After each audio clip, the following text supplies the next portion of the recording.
By the time this became a production, the Garbage Pail Kids were pretty well known. The Cards were pretty well known, in American culture. So yes, I was definitely familiar with the Cards by the time I read the script, and I had, I think I had quite a few of them. I wasn't collecting them necessarily, but I definitely had them. I had seen them. I was familiar with them, and I was actually kind of excited that they were making a film about or with the Cards, because there's a certain counterculture element to them that I think just fits my makeup. So yeah, I was definitely aware of the Cards, and I knew that they grossed my mom out, and that was probably a bonus.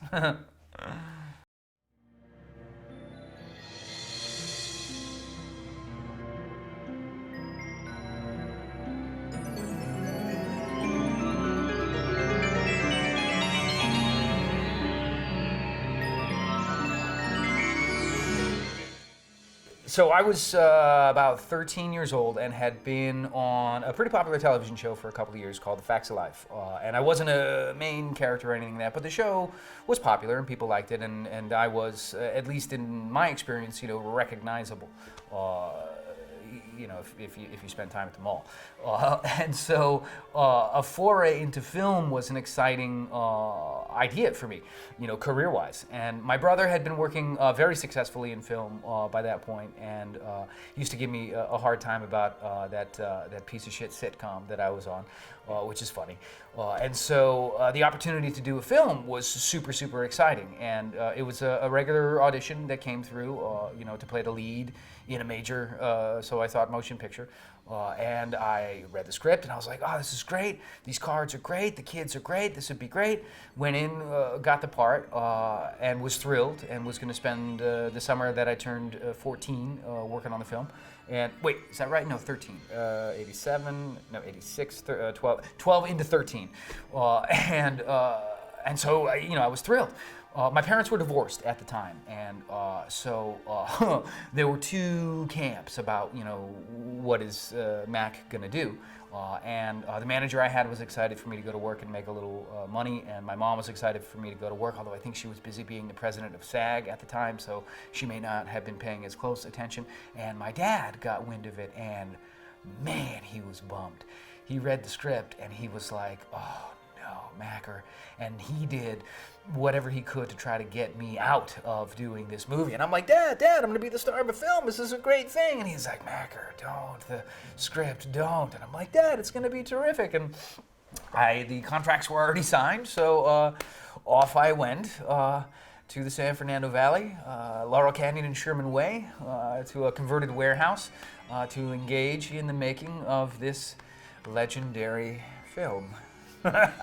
It was, I mean, in reading the script and, trying to decide whether this is something that I wanted to audition for, the fact that, well, first of all, the fact that the character was named Dodger as a kid from Los Angeles is something that means something, whatever. And then, there was a lot to do. He's the lead, ostensibly, of the film, or at least the one that the audience is hopefully rooting for.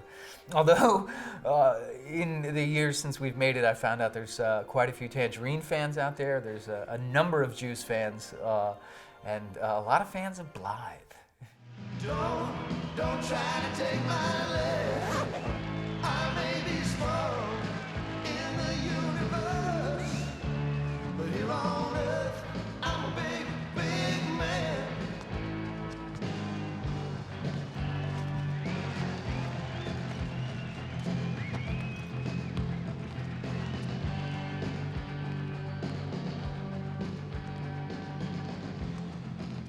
Rodney Amato, the director, was an interesting dude who had up to that point, I think he was probably in his, maybe his early 60s, late 50s or something, who'd had an incredibly interesting career as a stuntman, as the creator of the show Dobie Gillis, as an actor, but mostly a stunt guy who doubled for Cagney and Humphrey Bogart, and and according to a couple interviews that I've read with him, for a number of ladies, which is kind of cool because he was not, huge in stature. So I think his sort of smaller frame fit for doubling for ladies. But I remember him telling nifty stories about his earlier days in the business of show. In particular, one story where there was a gorilla in, I can't remember the film, but he was in a gorilla suit. For a couple of weeks, and the gorilla suit was manufactured to specifications that maybe it wouldn't have been in this day and age, and so the rubber on the inside of the suit screwed up his hair follicles, and he literally lost all of the hair on his body. And this is, a guy telling a, 12-year-old kid, he's like, man, I lost all my fucking hair. It's gone. My eyebrows, everything gone. It's never grown back. So, like, he was filled with fantastic showbiz stories of, putting a film together, of doing what you do to make the day, of being part of the carnival that is Hollywood. So yeah, he was an interesting dude, and kind of a family guy. He had his daughter and son both working on the film. One of Juice's henchman was the director's son. And his daughter Chloe was the script supervisor, and then also dubbed the voice of Messy Tessie or Foul Phil. It might have been Foul Phil. Yeah, I think it was Foul Phil. What?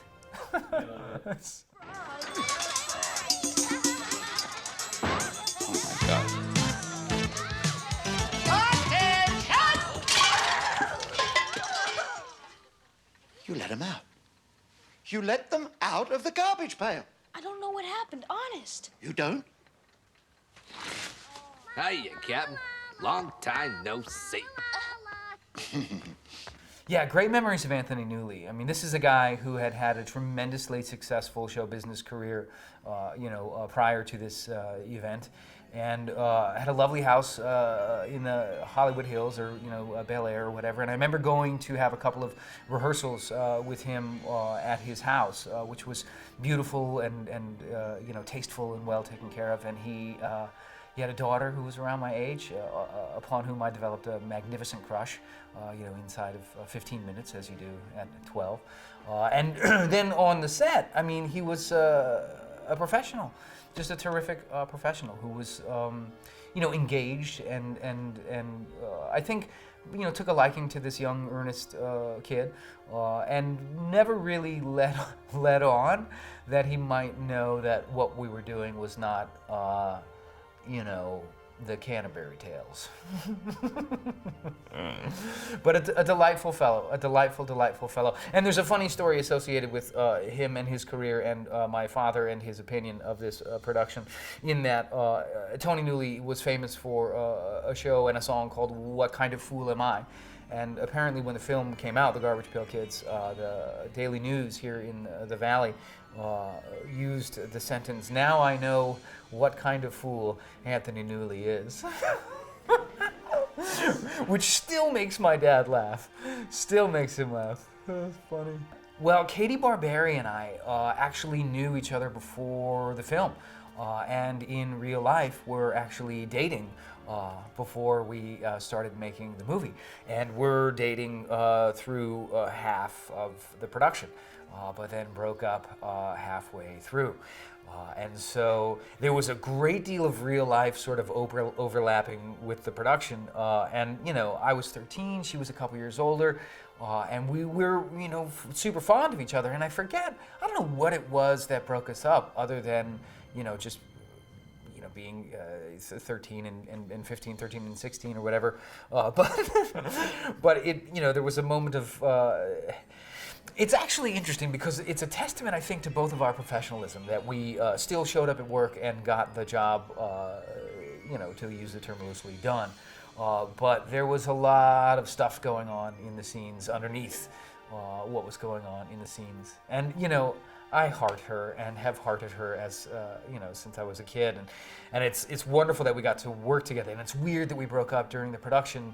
And it's wild to look back, on the making of the movie and try to figure out when we were dating and when we were not dating. And it's also like so totally ridiculous and incestuous and strange, and perfect for the vibe that you get from the movie. I mean, because there's an article, there's a blog post that I read that uses an expression that is so perfect. There is an amazing amount of what the fuckery taking place in that movie. And when you watch it, and I think it's actually gotten better over time like a fine wine, the what the fuckery stands out more and more. And you can find different pieces of what the fuckery is going on in, different parts of the film. So, golly. Long story longer. Yeah, Katie and I, we were boyfriend-girlfriend to start. And I think really enjoyed, the opportunity to work together as actors, in show business, making a movie, that was super, super exciting.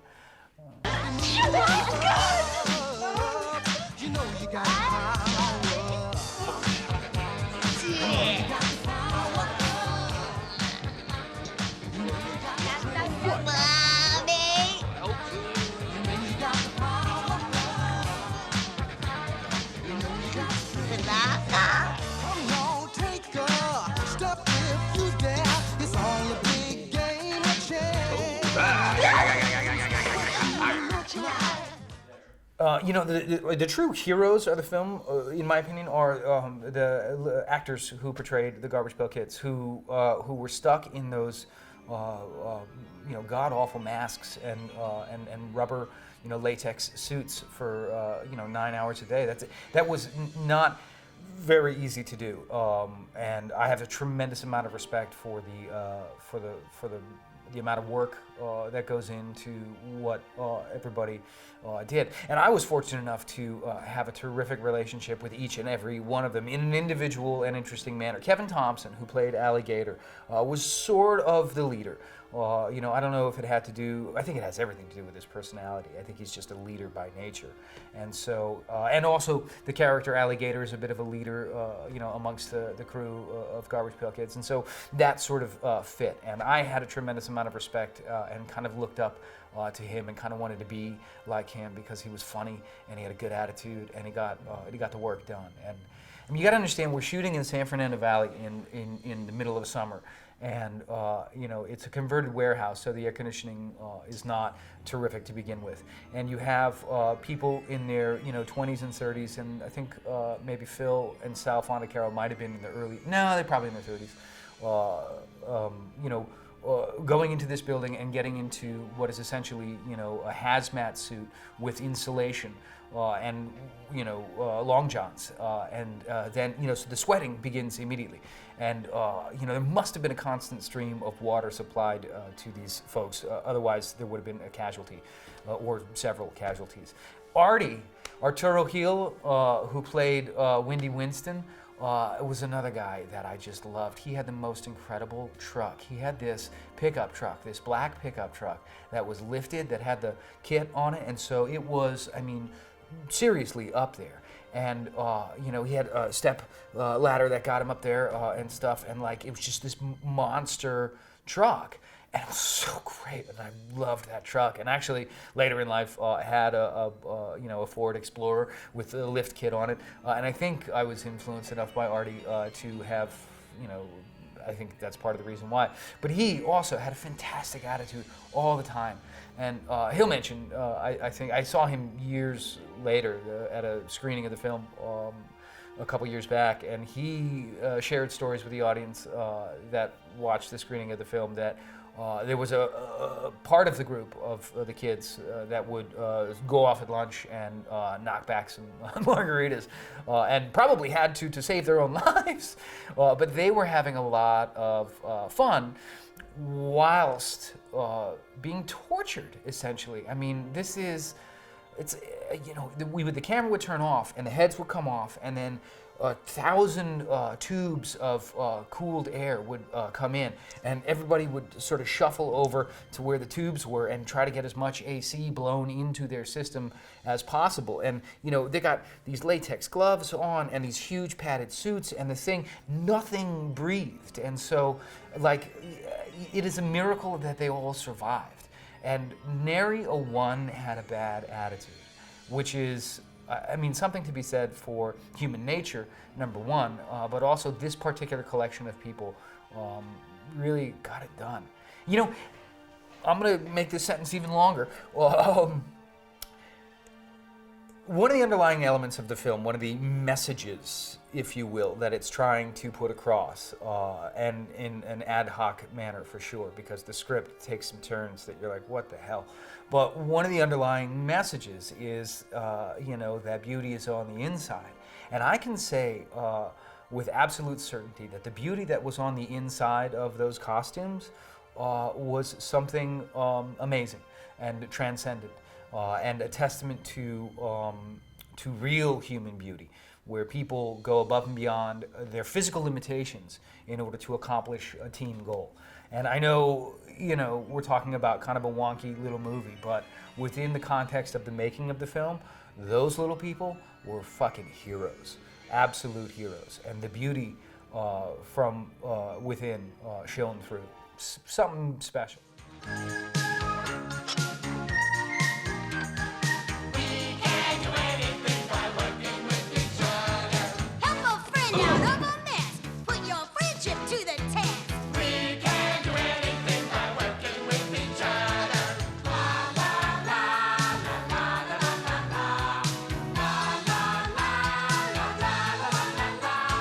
Well, the influence on the costumes, I think, is, smacks a little bit of the 80s. It's outstanding because the costumes in the film are such a particular plot point, that they're so exciting that Tangerine, who considers herself a designer, is taken with them and then does whatever she can to get these designs on stage for the fashion show, including putting these ostensibly children to work in like a sweatshop type environment. I mean, there's so much. But this brings us back to that phrase. I wish I knew the name of the writer on the internet who called it "what the fuckery." But there it is again. So anyway, yes, the 80s were a particular influence. I mean, you can see the Michael Jackson stuff going on with the jackets the Dodgers wearing. You can definitely see, I don't know if they were going for something with the garbage bag dresses. A number of the models in the fashion show are wearing dresses that are like fabric on top and garbage bags on the bottom. Maybe they were trying to do a little tongue-in-cheek on the nose sort of thing. I don't know. What I do know is that the internet is forever. And so there are pictures of me in a sparkly bow tie, a tank top, and shoulder-padded tuxedo tails that are totally covered, in, what do they call that, sequins. Oh, man. If a civilization more advanced than ours, or maybe ours, looks back and wants to understand what the 80s were like, they can take a look at this film, and it will tell them something. What? I don't know.